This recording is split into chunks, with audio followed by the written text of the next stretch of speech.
Graça e paz, meus irmãos, tudo bem com vocês? Eu não sei em qual horário que você estará nos assistindo, mas bom dia, boa tarde, boa noite. É uma imensa alegria estarmos aqui trazendo mais uma aula sobre escatologia islâmica. E hoje nós temos um assunto muito legal. Nós teremos uma aula que falará sobre Jesus Cristo versus Isa, que é Jesus segundo o Alcorão. Eu gostaria hoje de, primeiramente, trazer a vocês a visão corânica sobre o nascimento e vida de Jesus. Ao contrário do que é nos relatado no Novo Testamento, o Alcorão ele tem uma narrativa totalmente diferente da Bíblia Sagrada. Há várias contradições e erros históricos. A verdade é que se torna uma outra narrativa mesmo, um outro conto. Então, assim, tem muita diferença, coisas que falam no Alcorão que não existem na Bíblia e muitas coisas que tem na Bíblia que não tem no Alcorão. E eu gostaria de falar para vocês alguns aspectos. Quando eu falo pouquíssimos aspectos, são pouquíssimos aspectos mesmos. No decorrer dessa aula, eu trarei para vocês um apanhado geral sobre o relato corânico da vida de Jesus. Farei uma comparação com o verdadeiro relato bíblico e falarei sobre o papel de Isa na escatologia islâmica, que é totalmente diferente da escatologia do cristianismo. Vamos, então, começar do início. Qual que é o início? Começaremos falando sobre Maria, mãe de Jesus. Amém? Maria, a mãe de Jesus, é uma mulher muito respeitada no islamismo. Ela é a única mulher que tem mas um capítulo no Alcorão com seu nome. Ela é tida como a mulher mais abençoada do mundo, ela é tida como um verdadeiro exemplo de ser humano, de mulher para o Islã. Ela é reverenciada como quase que como uma santa, como uma verdadeira mulher de Alá, uma mulher que se prostra, uma mulher que é sincera, uma mulher que é devota, uma mulher que é pura. E assim, Maria é citada em muitos versículos e suras, mas as maiores citações sobre Maria se encontram na Sura 3, que leva o nome de a tribo de Onã, e na Sura 19, chamada de Maria, ok? Segundo a narrativa descrita pelo Islã, Maria descendia de uma família muito especial e fiel a Alá. A Sura 3, de nome a tribo de Onã, relata um pouco sobre esta família. A família de Irã era conhecida como uma família muito temente a Alá. Seus membros pertenciam aos sacerdotes do Templo de Jerusalém. O Alcorão fala que essa família era tão especial como Abrão, como Noé, como Adão. Então, nesse terceiro capítulo, que leva o nome de a tribo de Onã, eles traçam uma perspectiva dessa família, como que essa família era devota a Alá, se prostrava e eram verdadeiros servos de Alá.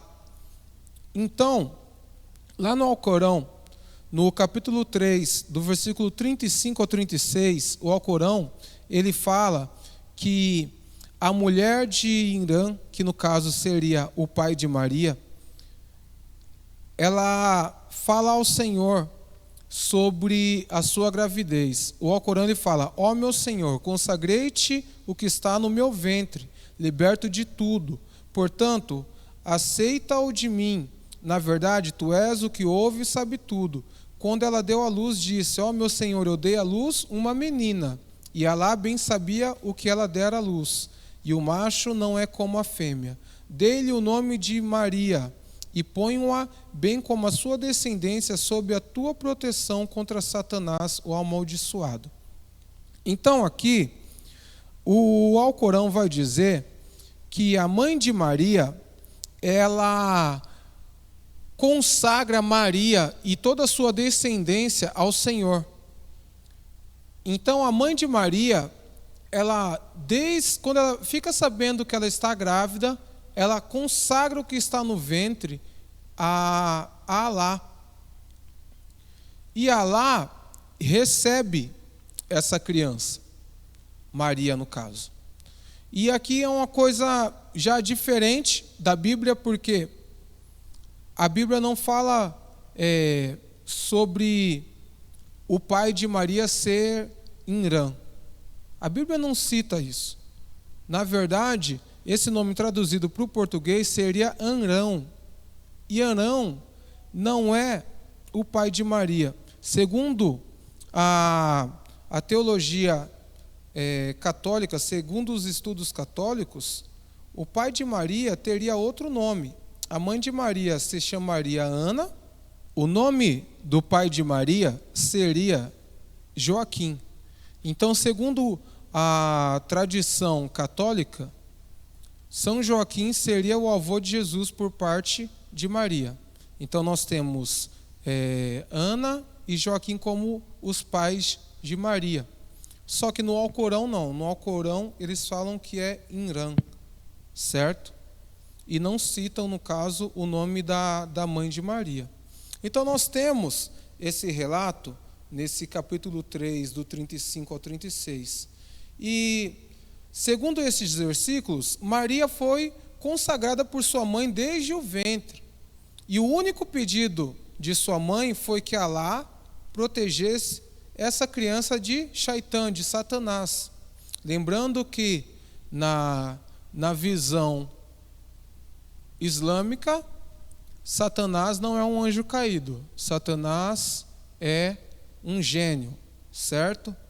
Mas a mãe de Maria pede proteção para Maria e para toda a sua descendência, ok? Então Alá aceita e Maria passa a viver sob a tutela de seu tio Zacarias, em um oratório no templo de Jerusalém.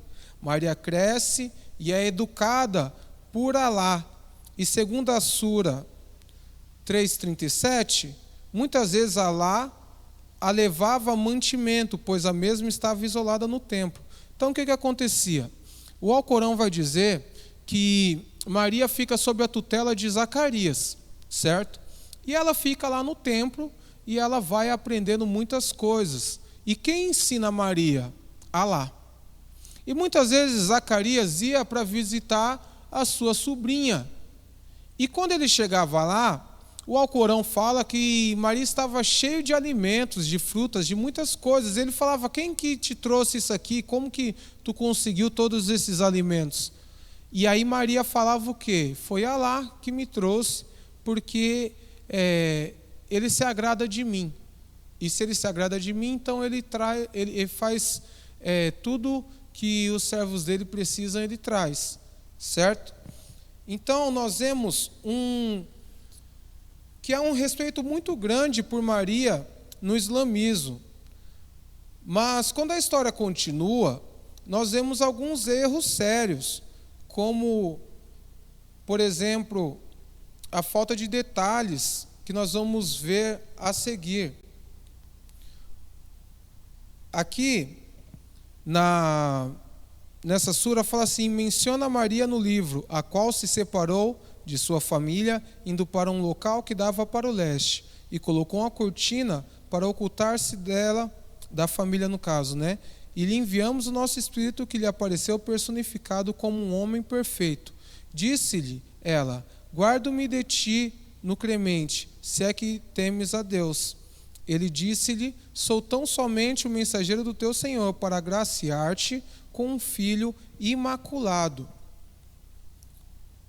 Na Sura 19, do versículo 16 ao 19, fala assim: e quando os anjos disseram: ó Maria, por certo que Deus te anuncia o seu verbo, cujo nome será Messias, Jesus, filho de Maria, nobre neste mundo e no outro, e que se contará entre os prediletos de Deus. Falará aos homens ainda no berço, bem como na maturidade, e se contará entre os virtuosos. Perguntou: ó Senhor meu, como poderei ter um filho, se mortal algum jamais me tocou. Disse-lhe o anjo: assim será. Deus cria o que deseja, posto que quando decreta algo, diz: seja, e é. Então, aqui nós temos um relato sobre o dia em que Alá comunicou a Maria que ela geraria um filho, certo? Então nós temos uma narrativa aqui do início de vida de Maria e da sua família e sobre a comunicação da vinda de Jesus. Só que a gente vê que é uma narrativa bem diferente da Bíblia. Por quê? Porque a Bíblia, ela não fala que Maria se isolava. A Bíblia ela não fala que, por exemplo, que Deus levava alimentos para Maria quando ela estava sozinha e que Zacarias se espantou por isso. Não menciona nada disso. Então, por muitas vezes nós vemos histórias no Alcorão que não condizem com a Bíblia Sagrada. Muitas vezes nós vemos histórias no Alcorão que trazem inverdades mesmo. Nós estamos vendo aqui que eles elevam Maria a um grau que a Bíblia não fala sobre isso. Só que, por outro lado, a Bíblia ela eleva Maria a um patamar que o Alcorão também não consegue elevar. O Alcorão ele traz uma visão de que Maria era acompanhada por Alá e que foi ensinada por Alá e que Alá alimentava e por aí vai. A Bíblia não vai falar sobre isso, mas fala de algo muito mais especial do que isso. A Bíblia, ela vai falar que Maria é escolhida dentre todas as mulheres do mundo para conceber o Filho de Deus. E aqui, quando nós lemos o Alcorão, nós vemos que há uma séria contradição. Porque aqui no versículo 16 fala: ó Maria, por certo que Deus te anuncia o seu verbo, cujo nome será o Messias, Jesus, filho de Maria, nobre neste mundo e no outro, e que se contará entre os prediletos de Deus. A Bíblia, ela nos traz uma revelação, um relato muito mais assertivo, muito mais detalhado do que este. Lá em Lucas, no capítulo 1, versículo 26 ao 38, a Bíblia nos traz um relato. E Lucas, ele foi como um historiador naquela época. Lucas, ele era discípulo de Paulo, né? Ele era um daqueles que Paulo evangelizou. E Lucas, ele faz um apanhado de toda essa historicidade da Bíblia. E ele vai atrás das fontes verdadeiras para buscar o que de fato aconteceu. Porque Lucas, ele não andou com Jesus, mas ele andou com os discípulos de Jesus, os apóstolos.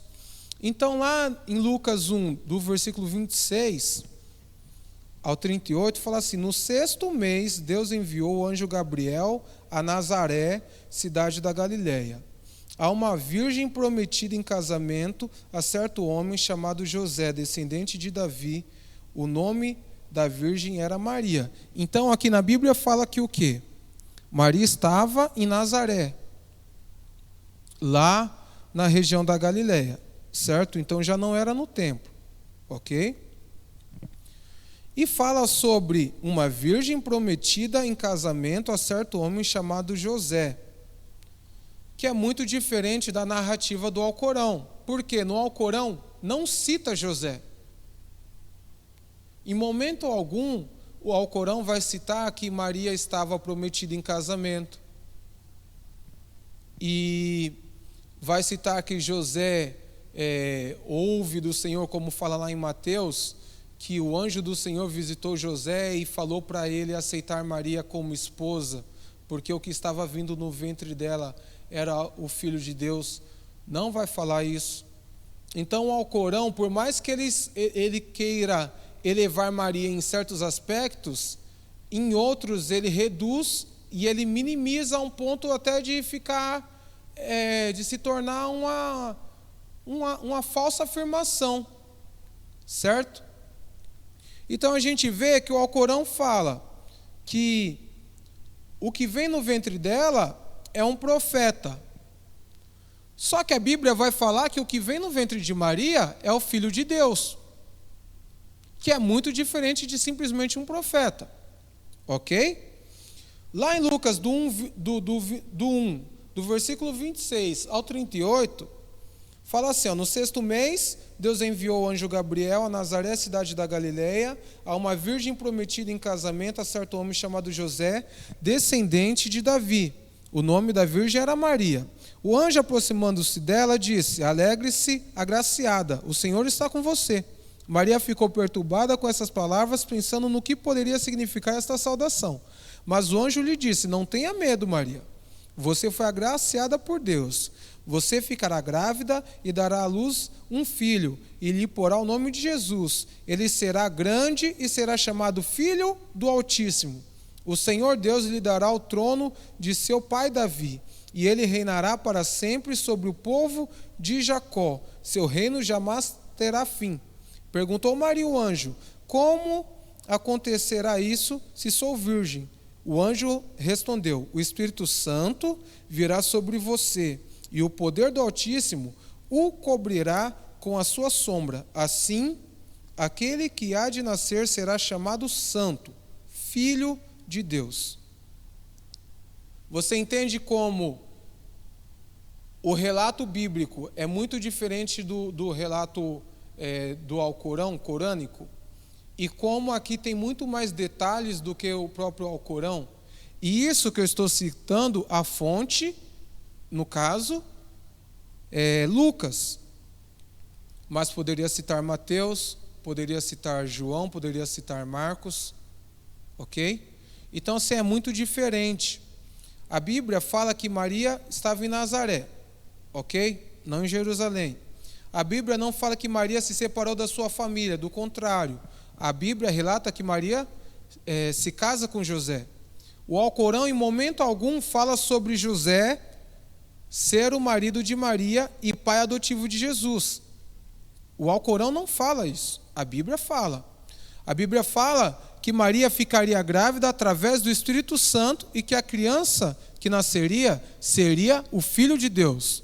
Então, a Bíblia ela cita o Espírito Santo vindo até Maria e acontecendo um milagre. O Alcorão já não cita o Espírito Santo. O Alcorão eleva Maria a alguns pontos, que nem eu já falei. Ela era alimentada por Alá, ela recebeu educação direta de Alá, ela era reclusa no canto dela, ela era benquista pela sociedade, pela parentela, pelas pessoas que conheciam ela. Ela foi uma pessoa separada desde o ventre da mãe dela, consagrada a Alá. A Bíblia não fala isso. Só que em outro ponto, a Bíblia ela é mais detalhista e ela eleva Maria a um ponto que mulher nenhuma poderia alcançar. Porque Maria, ela foi a mãe do Filho de Deus. Através de Maria, o Filho de Deus veio a esse mundo. E isso é muito diferente do Alcorão. E as discrepâncias não param por aí. Tem muito mais, assim, muitos contrastes, muito mais erros no Alcorão. Por exemplo, o modo, as circunstâncias que Maria concebe a Jesus é incompatível com a Bíblia. Segundo o Alcorão, Maria tem o seu parto embaixo de uma tamareira e às margens de um riacho. Lá na Sura 19, do versículo 23 ao 26, fala assim: as dores do parto a constrangeram a refugiar-se junto a uma tamareira. Disse: oxalá eu tivesse morrido antes disso, ficando completamente esquecida. Porém chamou-a uma voz junto a ela: não te atormentes, porque teu Senhor fez correr um riacho aos teus pés, e sacode o tronco da tamareira, de onde cairão sobre ti tâmaras maduras e frescas. Come, pois, bebe e consola-te. E se vires algum humano, faze-o saber que fizestes um voto de jejum ao Clemente, e que hoje não poderás falar com pessoa alguma. Então isso aqui está relatado lá na Sura 19, que leva o nome de Maria, do versículo 23 ao 26. E o porquê é importante da gente buscar conhecimento nas próprias fontes? Por exemplo, que nem eu falei para vocês na aula retrasada sobre esse livro aqui, que é o Alcorão comentado, que seria como se fosse uma Bíblia de estudo. Então é um Alcorão de estudo, onde ele é comentado pelos sábios do Islã. E aí você vai ver que na explicação deles, eles falam que Maria concebeu a Jesus sozinha, sem ajuda de ninguém. Não tinha ninguém ao redor dela, não tinha ninguém com ela, e ela pegou e concebeu. Ela teve o parto ali sozinha, embaixo de uma tamareira.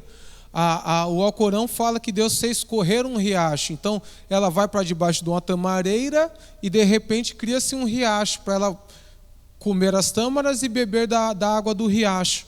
Mas é totalmente diferente do relato bíblico. Por quê? No relato bíblico vai falar que José estava com ela. Vai falar que pastores da localidade ali de Belém vieram ver a criança. Tem textos que vão falar dos 3 magos que vêm do Oriente para trazer presentes a Jesus. Nós sabemos através da teologia que isso pode ter sido depois, não no momento do parto, mas que pode ter levado 2, 3 anos depois do nascimento de Jesus. Mas é um fato que a Bíblia narra isso, dessas visitas que Jesus recebe. E então o relato corânico é muito diferente da Bíblia. Por exemplo, no Alcorão fala que Jesus falaria desde o berço. E lembra que eu falei que Maria ela vai para longe da sua família, vai para longe dos seres humanos para conceber Jesus? Depois de um tempinho ela volta para sua família, trazendo o bebê no colo. E aí o Alcorão vai dizer que o povo, os seus conhecidos, julgaram ela, falando: Maria, como que tu fizestes uma coisa dessa? Tua família é tão boa, tão devota a lá, e tu apronta uma dessa? Tipo, você teve um filho aí sem estar casada? E aí Maria, ela tenta explicar que não, que ali é um profeta, que foi um milagre de Alá. E aí Jesus, no berço, fala com a multidão, e fala que ele veio a esse mundo, que ele é um profeta, que ele vai ser inspirado por Alá, que Alá falará para ele a Torá, o Evangelho, que trará a lei ao mundo. Então, assim, é uma narrativa totalmente diferente. Totalmente diferente. E uma vez que a gente estuda a Bíblia, um pouco que a gente conhece da Bíblia, a gente já vê que não tem como. Não tem como. As fontes bíblicas são totalmente diferentes. Certo? E, assim,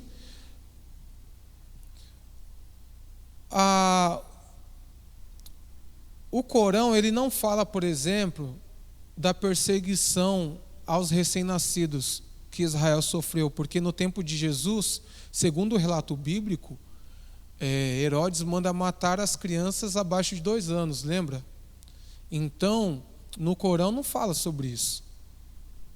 E muitas outras coisas não é falado. Então, assim, fica um relato insuficiente. Em umas partes parece que eles quiseram dar uma atenção, como essa questão de trazer alimento, de Alá trazer alimento para Maria, de Alá ensinar Maria, da família de Maria ser servos de Alá e serem certinhos na religião, mas historicamente, o contexto histórico ali não é falado esses detalhes, e fica assim muito deficitário esse relato do Alcorão, certo?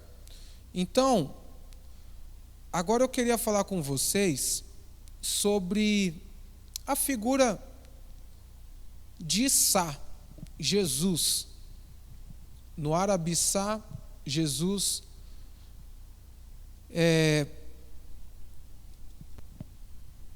eles também têm uma visão totalmente deturpada sobre Jesus. Assim como eu falei sobre o nascimento de Jesus, que é muito diferente do relato bíblico, a figura de Jesus no Alcorão também é muito diferente do relato bíblico. O islamismo, eles têm um versículo que eles falam que os livros que foram dados aos povos foram deturpados e com isso já não há mais verdade. Então, por exemplo, a Torá foi manipulada, foi deturpada. Não dá mais para crer na Torá como deveria. O Evangelho foi deturpado, foi manipulado. Não dá para crer no Evangelho como deveria. Então, em cima disso, o que acontece? Eles criam uma nova narrativa de fatos que são relatados lá na Torá, lá nos Salmos, lá nos Evangelhos. E aí, eles criam uma história que muitas vezes é totalmente contrária ao que é relatado na Bíblia, totalmente contrário.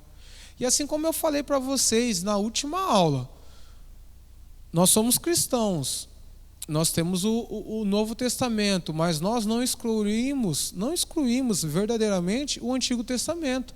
Para a gente é válido o Pentateuco, a Torá, o Tanakh, que seriam os profetas, os livros históricos, os livros poéticos. Tudo isso para a gente é válido. A palavra do Senhor fala que toda a Escritura é útil para ensinamento. Paulo fala isso. Então, assim, a gente vê no Alcorão, às vezes, muitas coisas assim que não tem nada a ver com a Bíblia. Nada a ver mesmo. E aí eu queria falar com vocês sobre Isa. Isa, ou Jesus, é o segundo profeta no Islã. Sua importância é inquestionável. Mas como no caso do seu nascimento, os erros continuam sobre a sua pessoa. Voltando lá na Sura 3, do 45 ao 46, fala assim: quando os anjos disseram: ó Maria, por certo que Deus te anuncia o seu verbo, cujo nome será o Messias, Jesus, filho de Maria, nobre neste mundo e no outro, e que se contará entre os prediletos de Deus. Falará aos homens ainda no berço, bem como na maturidade, e se contará entre os virtuosos. A gente vê nesses dois versículos já uma contradição muito grande com o que é ensinado no Evangelho.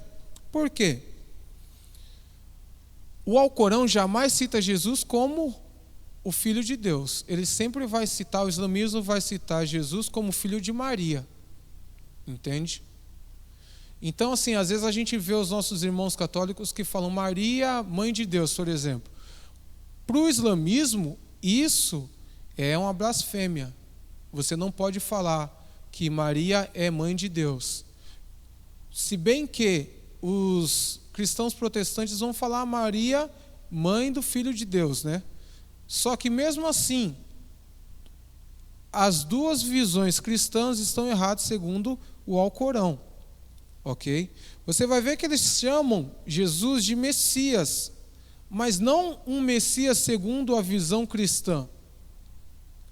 É um Messias diferente. Você vai ver que eles vão falar, por exemplo, que ele é nobre neste mundo e no outro.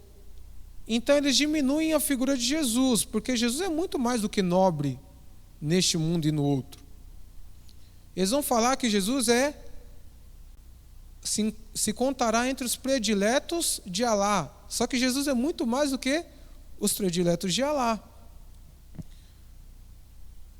Então, assim, a gente vê que o relato corânico é que nem eu falei.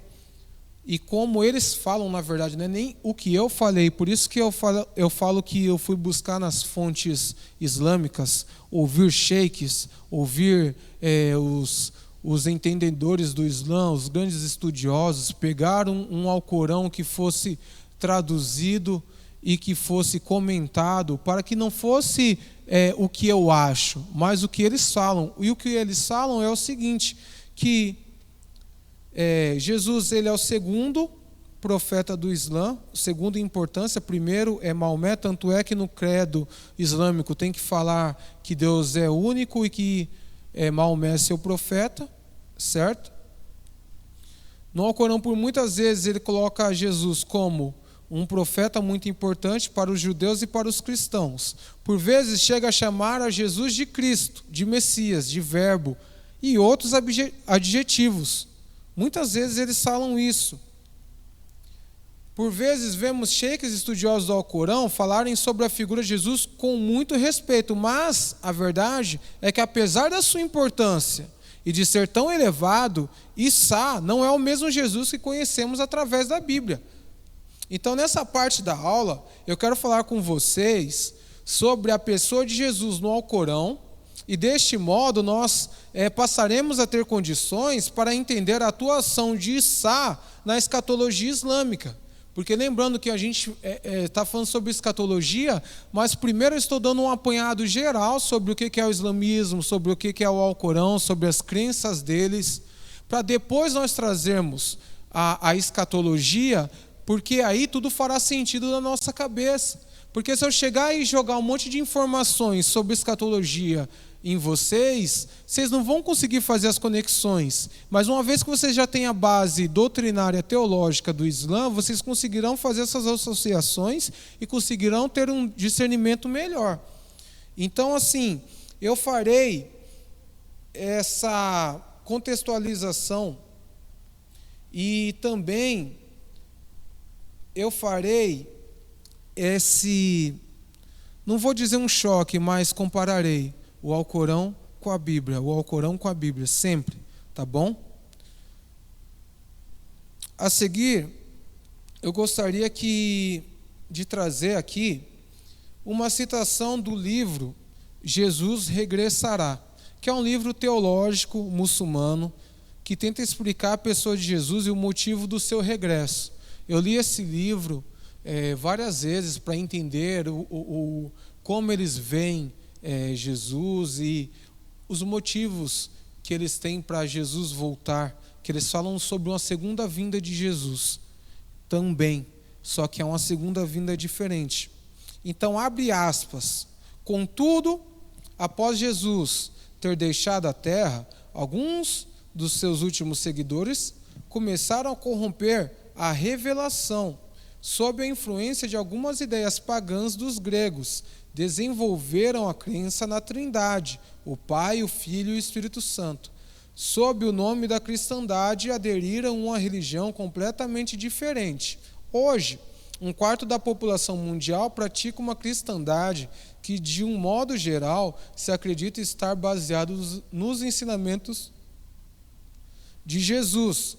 Contudo, os fatos são diferentes. Muitos anos após o desaparecimento de Jesus, pessoas não identificadas escreveram um livro que conhecemos hoje como sendo o Novo Testamento. E escreveram em grego, não obstante a língua de Jesus e dos seus discípulos ser o aramaico, um idioma próximo ao arábico. Em épocas procedentes, historiadores compilaram estes escritos. Consequentemente, a cristandade atual perdeu muitos dos ensinamentos originais de Jesus. Fecha aspas. Então aqui eles estão falando sobre a questão dos escritos do Novo Testamento. E eles vão dizer o quê? Que não foi Jesus que escreveu, mas foram pessoas após Jesus que escreveram e que depois historiadores juntaram esses compilados.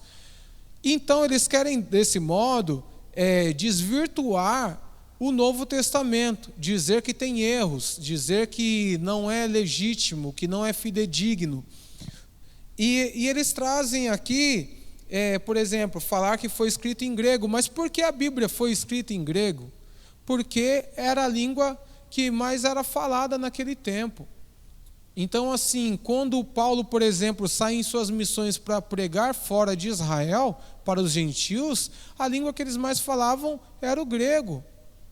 Era de mais fácil compreensão o grego, certo? Se eles reduzissem a escrever só em aramaico, ficariam escritos que só poderiam ser entendidos pelos judeus e não pelos outros povos, porque Paulo ele vai para muitos lugares, os discípulos, os apóstolos, eles vão para muitos lugares.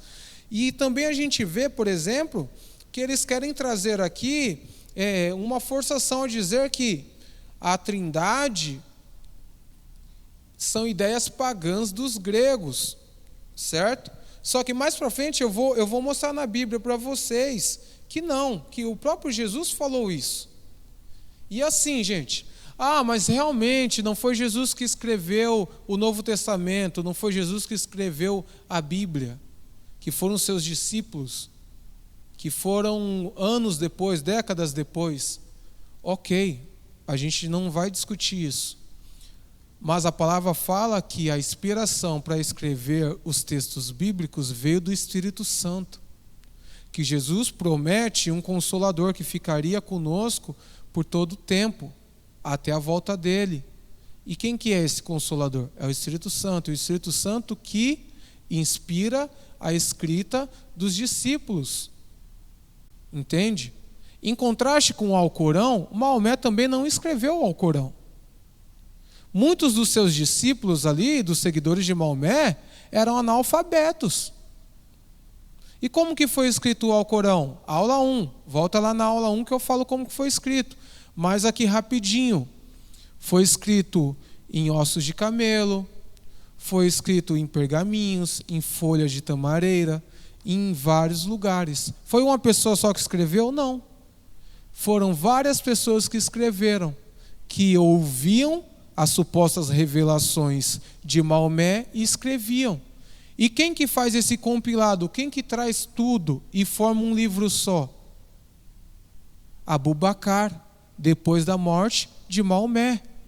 Então não foi Maomé que escreveu. Então os hadiths, eles falam o quê? Lembra os hadiths, que são os livros que contam o caminhar, é tipo a biografia de Maomé, que falam os dias de Maomé, e que são também tidos como sagrados para os muçulmanos. Os hadiths, eles vão falar o quê? Que o arcanjo Gabriel, que foi aquele que revelou a Maomé, que trouxe as supostas revelações a Maomé, no Ramadã, no mês do Ramadã, que é o mês do jejum, certo? Onde eles fazem um mês todinho de jejum em consagração a Alá.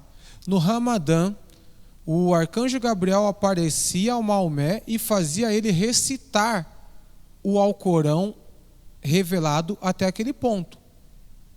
Então, tipo assim, no primeiro ano, no Ramadã, o arcanjo Gabriel apareceu. Quantos versículos tinha? Alguns. Então, Maomé tinha que recitar. Lá no ano 23 de revelação, o arcanjo Gabriel apareceu e fez Maomé recitar todo o Alcorão. E falam que nesse último ano, Maomé talvez tenha recitado 3 vezes o Alcorão para o arcanjo Gabriel. Só que aí eu te pergunto, o arcanjo Gabriel estava com Abu Bakr quando ele faz a compilação desses livros? Não. O arcanjo Gabriel faz Abu Bakr recitar todo o Alcorão para ver se estava certo? Não. Então quem garante que essa revelação está fidedigna com aquilo que Maomé revelou? E por que eu posso fazer essa conjectura? Porque o Islã vai falar que o Evangelho não é digno de crença, porque não foi Jesus que escreveu, que foram seus discípulos. Assim como o Alcorão também é. Só que o cristianismo tem uma coisa diferente, porque o Espírito Santo, lá em Pentecoste, desce no cenáculo e capacita todos os apóstolos e discípulos para ir e pregar as boas novas. E a Bíblia também fala o quê? que eles não se preocupassem quando fossem aos júris, aos tribunais, com o que eles fossem falar. Não se preocupem com o que vocês forem falar quando tiverem que se apresentar nos tribunais, porque o Espírito Santo colocará as palavras nas suas bocas. A Bíblia é uma revelação totalmente diferente do Alcorão. Entende? Porque o autor da palavra está com os discípulos, com os apóstolos. O autor está entre nós. Assim como Jesus fala, onde estiverem 2 ou 3 reunidos, ali eu estarei. Então, assim, é muito diferente. Continuando lá sobre a questão da crença que eles têm. Abre aspas de novo. Uma citação aqui do livro Jesus Regressará. Abre aspas de novo. Jesus, que viveu há 2000 anos atrás, é um mensageiro abençoado de Alá. Encontra-se em alta estima, quer no mundo, quer no além, tal como somos informados pelo Alcorão. A verdadeira religião por ele trazida permanece atualmente, não obstante meramente em nome, isto é, devido ao fato de o ensinamento original comunicado por Jesus se encontrar atualmente distorcido. Também o livro revelado por Alá a Jesus permanece nos nossos dias apenas em nome. Atualmente, o texto original deste livro não se encontra disponível. As fontes cristãs sofreram várias alterações e distorções.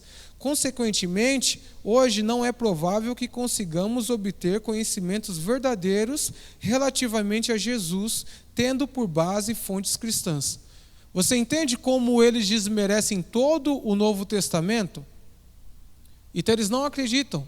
Por mais que o Alcorão fale para respeitar os livros anteriores, no caso a Torá e o Evangelho, eles não acreditam. Por mais que o Alcorão fale para se desacredita Maomé tendo a suposta revelação, fala assim, se você não acredita na revelação daquilo que eu estou te falando, vai consulte os livros, que no caso é a Torá e o Evangelho. Então, tipo assim, o Alcorão fala, não está crendo nisso que eu estou falando? Vai lá na Torá e no Evangelho que eles te confirmarão. Só que aqui a gente vê que a comunidade muçulmana, não vou dizer todos, mas aqui nesse livro, eles desacreditam totalmente sobre o Evangelho, sobre a Bíblia. E isso não é condizente, porque alguns anos atrás acharam os pergaminhos do Mar Morto, que acharam textos intactos. Se eu não me engano, era de Ageu e de um outro profeta. E os textos estão igualzinho o que nós temos na Bíblia hoje. E esses textos, esses pergaminhos do Mar Morto, são de mais de 2000 anos atrás. Entende? São 2000 anos atrás e os textos continuam a mesma coisa. E o Alcorão, ele foi escrito no século 7. Depois de 623, depois que Maomé morre. Então nós temos como base a Bíblia Sagrada e não o Alcorão. Porque a Bíblia Sagrada fala que se outro trouxer um evangelho diferente deste ao qual nós estamos te revelando, que seja anátema. Então, fechou o caixão, para a gente não ter discussão. É a Bíblia Sagrada. É a Torá, são os Salmos, é o Tanakh, segundo o judaísmo. Então é o Antigo Testamento e o Novo Testamento, e é isso. A nossa fonte sagrada é isso, é a Bíblia. Só que o islamismo vai se pôr contra. E a partir deste ponto, então, já que nós temos o que eles acham sobre a nossa Bíblia e sobre Jesus, eu quero trazer para vocês um contraponto entre textos do Alcorão e passagens da Bíblia Sagrada. Ok? Então vamos lá. Para o Islã, Jesus é só um servo e não tem relacionamento com Deus.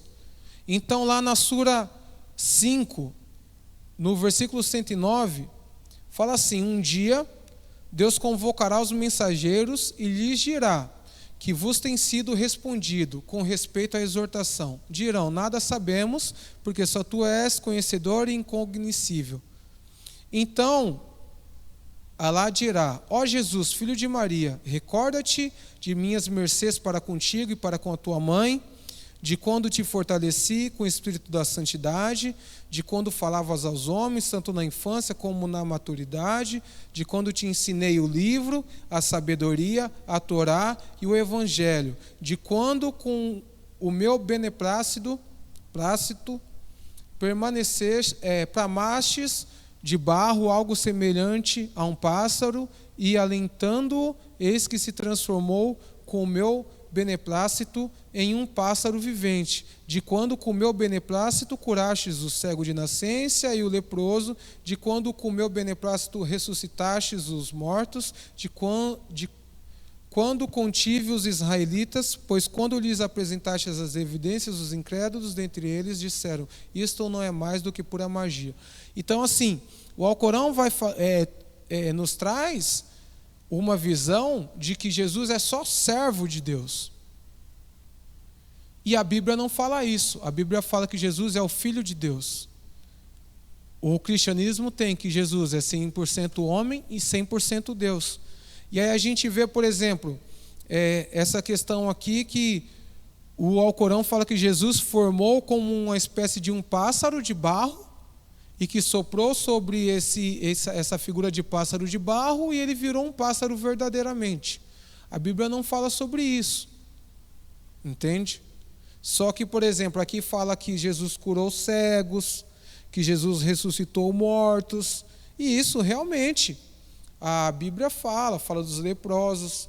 Então eles misturam verdades com mentiras. Eles misturam pedaços de verdade com pedaços de mentira.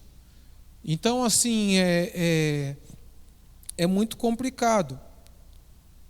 Lá em Colossenses 1, do 15 ao 23, Paulo nos traz uma visão totalmente diferente. Porque Jesus não é colocado como um servo. Mas Paulo nos fala que ele é a imagem do Deus invisível, o primogênito de toda a criação, pois nele foram criadas todas as coisas nos céus e na terra, as visíveis e as invisíveis, sejam tronos ou soberanias, poderes ou autoridades. Todas as coisas foram criadas por ele e para ele. Ele é antes de todas as coisas e nele tudo subsiste. Esse é Jesus, na visão do cristianismo. É Paulo falando sobre Jesus. Então, Jesus é Deus. Jesus não é um servo. Entende? Ele é a imagem do Deus invisível. Ele é o primogênito de toda a criação. Pois nele foram criadas todas as coisas, nos céus e na terra, as visíveis e as invisíveis.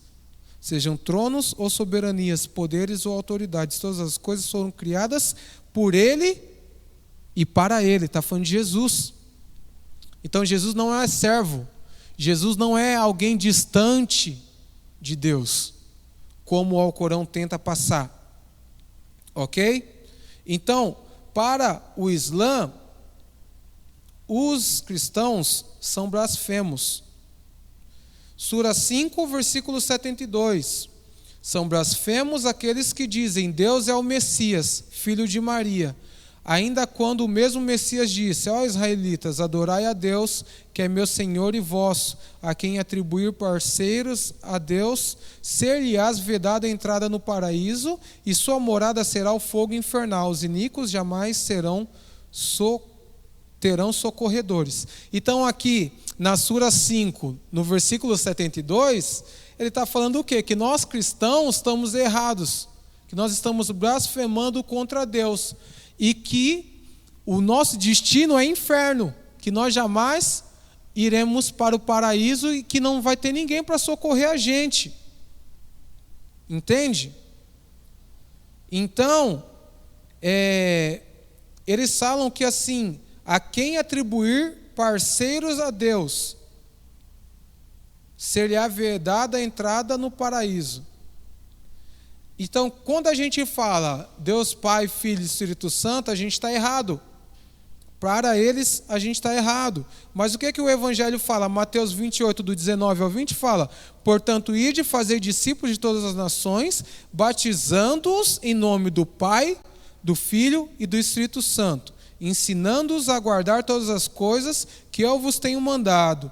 E eis que eu estou convosco todos os dias até a consumação dos séculos. Amém. Quem que é que está falando aqui? Jesus. Jesus estará conosco todos os dias até a consumação dos séculos. Entende? E aqui há um grande contraste. Por quê? Tem um hadith que fala que Maomé estava andando com seus discípulos e, de repente, um deles viu um sinal. Alguns deles viram um sinal e falaram para Maomé: Maomé, você viu isso? Aí Maomé falou: vocês também viram? Aí eles falaram: sim. Aí Maomé falou para eles assim: é Issá. Issá estava aqui no nosso meio. Então eles creem que Jesus é um profeta, que Jesus estava no meio deles, só que Jesus não é filho de Deus. Então é uma contradição muito grande do relato corânico para o relato bíblico. O islamismo, ele não crê na Trindade e nem em Jesus como sendo filho de Deus. Então lá no 5, do 73 ao 77, Sura 5, versículo 73, 77, fala assim: são blasfemos aqueles que dizem Deus é uma trindade, portanto não existe divindade alguma além do Deus único. Blasfemos aquele que diz que Deus é uma trindade, presta atenção. Se não desistirem de tudo quanto afirmam, um doloroso castigo açoitará os incrédulos entre eles, porque não se voltam para Deus e imploram o seu perdão, uma vez que Ele é indulgente e misericordioso.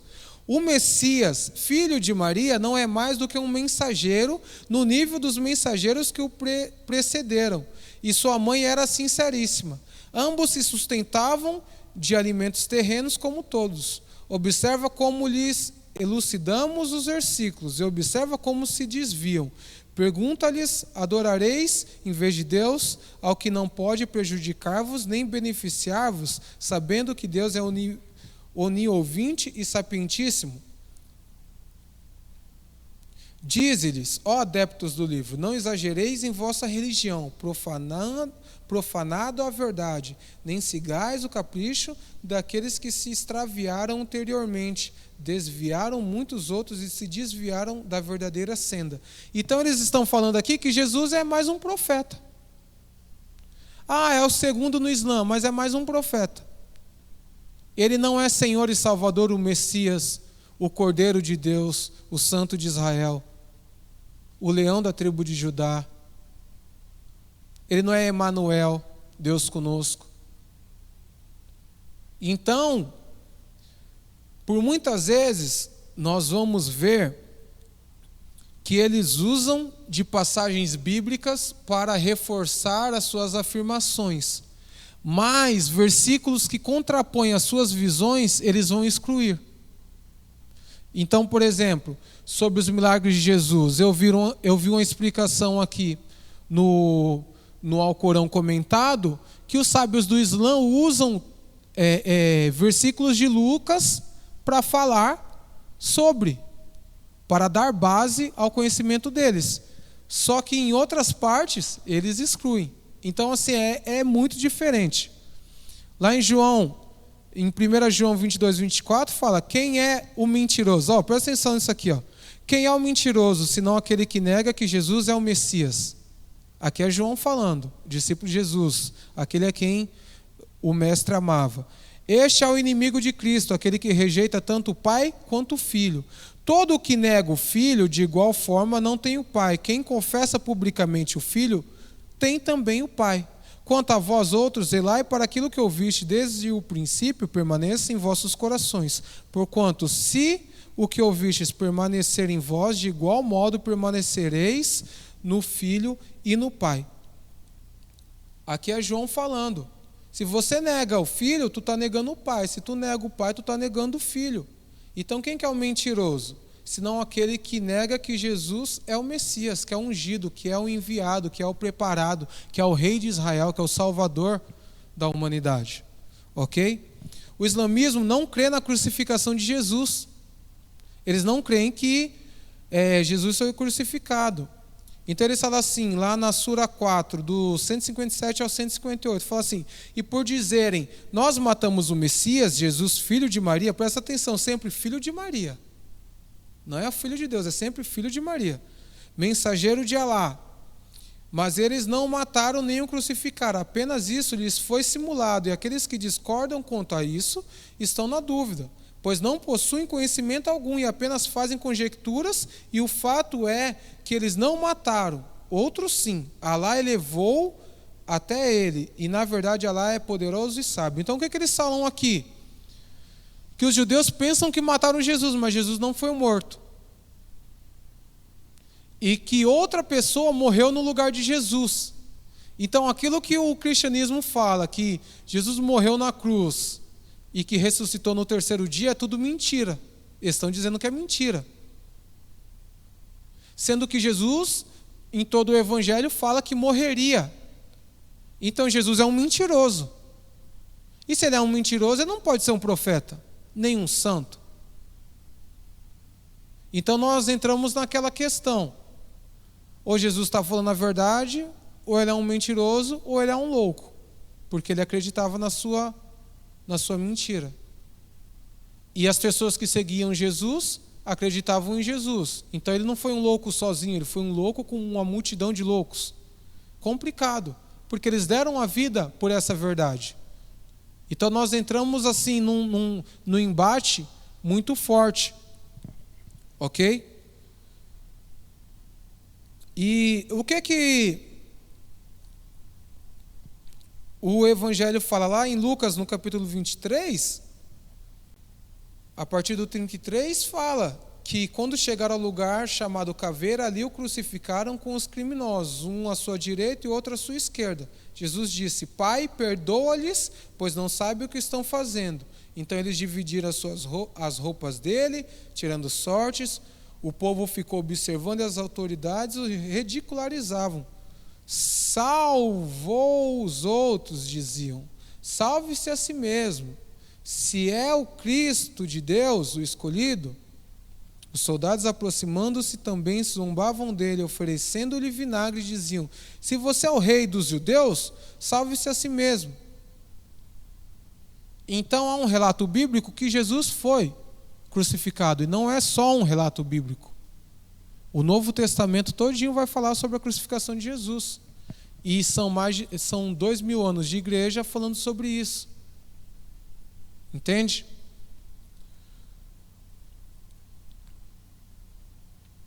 Em Atos dos Apóstolos também fala: israelitas, ouçam essas palavras. Jesus de Nazaré foi aprovado por Deus diante de vocês por meio de milagres, maravilhas e sinais que Deus fez entre vocês por intermédio dele. Como vocês mesmos sabem, este homem foi entregue por propósito determinado e pré-conhecimento de Deus, e vocês, com a ajuda de homens perversos, o mataram pregando-o na cruz. Mas Deus o ressuscitou dos mortos, rompendo os laços da morte, porque era impossível que a morte o retivesse. Atos dos Apóstolos 2, do 22 ao 24. Então são inúmeros relatos na Bíblia que falam sobre a morte de Jesus. Inúmeros. E poucos relatos no Alcorão que falam sobre Jesus não ter morrido. Então nós entramos nessa disputa. Entende? E nessa disputa nós ficamos com o quê? Com a Bíblia. O islamismo, ele não crê no pecado original. Então entra uma questão teológica aí. Porque o que é o pecado original? A Bíblia fala que através de um homem entrou o pecado no mundo. E através de um homem saiu. Então, através de Adão, entra o pecado no mundo quando ele come lá do fruto no jardim do Éden. E a partir daí todos os homens pecaram, certo? A partir de Jesus, que não peca, que é santo, e que morre na cruz e ressuscita, o pecado sai, porque aí nós seremos santificados, receberemos o Espírito Santo. Então, a Bíblia fala sobre isso. Lá em Romanos 5,17, porque se pela ofensa de um só a morte reinou por esse, muito mais os que recebem a abundância da graça e o dom da justiça reinarão em vida por um só, Jesus Cristo. Lá em Romanos fala isso. O islamismo não crê que Deus puna pelos pecados de outra pessoa. Então eles não acreditam que Deus visita as iniquidades dos pais nos filhos. Só que lá em Êxodo 20, no versículo 5, fala: não te encurvarás diante delas, nem as servirás, porque eu, Senhor teu Deus, sou Deus zeloso, que visita a iniquidade dos pais nos filhos até a 3ª e 4ª geração daqueles que me odeiam. Entende como as afirmações do Alcorão, elas contradizem a teologia bíblica totalmente, tanto dos judeus como dos cristãos? Então, quando eles dizem que respeitam os livros, que respeitam esses povos, os povos dos livros, então, o que na verdade eles pensam sobre esses povos? Porque as afirmações deles só nos trazem que nós somos mentirosos, entende? Porque lá no Alcorão, no capítulo 6, no versículo 164, fala: e cada alma comete o pecado senão contra si mesma, e nenhuma alma pecadora arca com o pecado de outra. Entende? Então o capítulo 6, 164, está contradizendo o Êxodo 20, versículo 5. Segundo o Alcorão, a religião é o Islã, e o cristão e os judeus só discordam por inveja. Eles falam que nós, os cristãos e os judeus, invejam eles pela revelação que eles tiveram. E assim, lá na Sura 3, versículo 19, fala: na verdade, para lá a religião é o Islã, e os povos do livro só discordam por causa da inveja entre eles, depois que a verdade lhes foi revelada. E quem negar os versículos de Alá, saiba que Alá é rápido em ajustar contas. Então eles nos chamam de invejosos por não crermos na revelação, e depois Deus vai nos cobrar ainda, vai nos punir. Então assim, o muçulmano, ele tem uma visão do cristão que é muito diferente da bíblica. E nisso, eu quero falar com vocês agora, já começar um pouco sobre escatologia, finalmente, escatologia. Porque o que acontece? Eles falam que Jesus voltará. E nós vimos que o Jesus deles não é o mesmo Jesus nosso. Então, o Jesus deles não é um Jesus cristão, mas é um Jesus muçulmano. Ok? Então, eu gostaria de falar com vocês sobre algumas poucas palavras que a gente acha no Alcorão e que fala sobre a conduta de um verdadeiro muçulmano. Já estamos encerrando a aula foi bem longa, mas a gente está encerrando. Já estamos finalmente aqui nos finais. Então vamos lá. O muçulmano deve lutar pelo Islã, mesmo que contra a sua vontade. Olha que forte isso. Sura 2, 216 ao 217. Está-vos prescrita a luta pela causa de Alá, embora o repudieis. É possível que repudieis algo que seja um bem para vós e quiçá gosteis de algo que vos seja prejudicial. Todavia, Deus sabe todo o bem que fizerdes, Deus dele tomará consciência. Você não quer lutar pela causa de Alá? Lute, mesmo que contra a tua vontade. Mesmo que seja uma pessoa ali que tu gosta, mas que é um infiel, luta contra ele, porque Alá está vendo isso e te recompensará. Ok?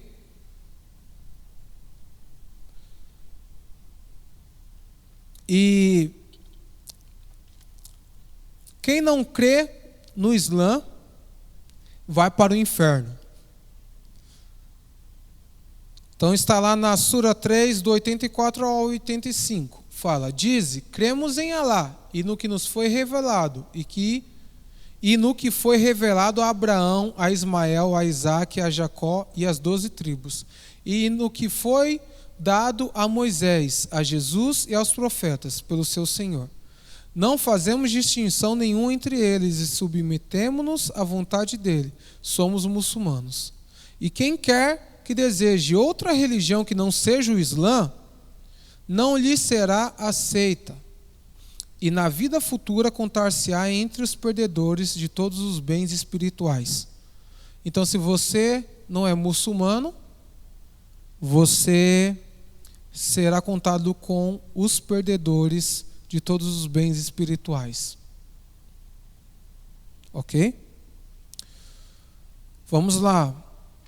O muçulmano deve matar pela causa do Islã. Sura 9, 111. Presta atenção.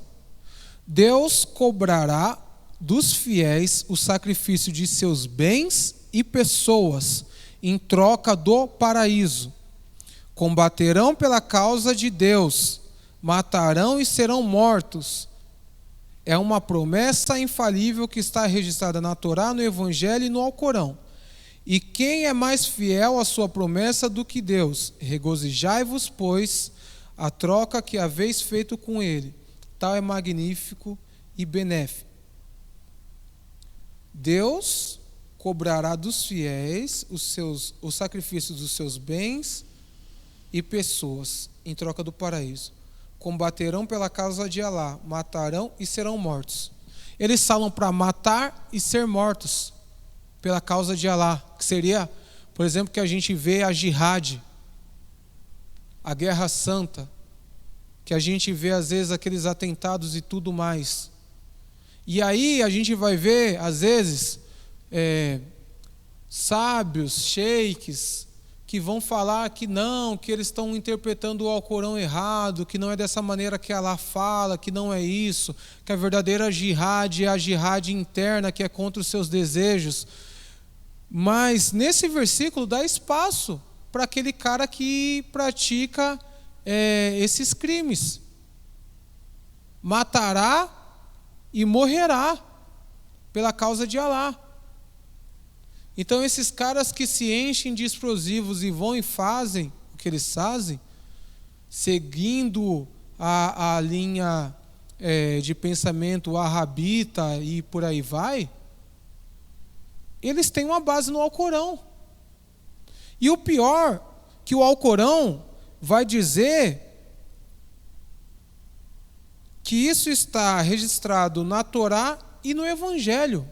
Isso não é verdade. Porque no Evangelho jamais fala para morrer para matar pela causa de Deus. O que o Evangelho fala? O Evangelho fala, lá em Romanos 8, do 35 ao 39, fala assim, quem nos separará do amor de Cristo? Será tribulação, ou angústia, ou perseguição, ou fome, ou nudez, ou perigo, ou espada? Como está escrito, por amor de ti enfrentamos a morte todos os dias. Somos considerados como ovelhas destinadas ao matadouro. Mas em todas essas coisas somos mais que vencedores por meio daquele que nos amou. Pois estou convencido de que nem a morte, nem a vida, nem anjos, nem demônios, nem o presente, nem o futuro, nem quaisquer poderes, nem altura, nem profundidade, nem qualquer outra coisa na criação será capaz de nos separar do amor de Deus que está em Cristo Jesus, nosso Senhor. A Bíblia nos fala, o Novo Testamento nos fala, Paulo aqui nos fala, Jesus nos fala para nós morrermos. Nós morrermos para os nossos desejos, para as coisas desse mundo, e até fala que quem tiver apreço por essa vida, perdê-la-á. Mas aquele que entregá-la-á, achará, ganhará, logrará, conquistará. Entende? Então, o cristianismo é totalmente diferente. Quando você pega lá o Sermão do Monte, que Jesus fala, vira a outra face. Amar ao seu inimigo, orar pelo seu inimigo. E o Alcorão vai dizer não, mata e morre pela causa de Alá. E mesmo a Torá não fala isso. Entende? Mesmo a Torá não fala isso. Então, para encerrar, depois de ter falado tudo isso, uma aula bem extensa. Assim, gente, o Jesus do Alcorão é muito diferente. E dado esse panorama aqui, da visão que o Alcorão traz para o muçulmano, como o muçulmano deve se comportar na questão de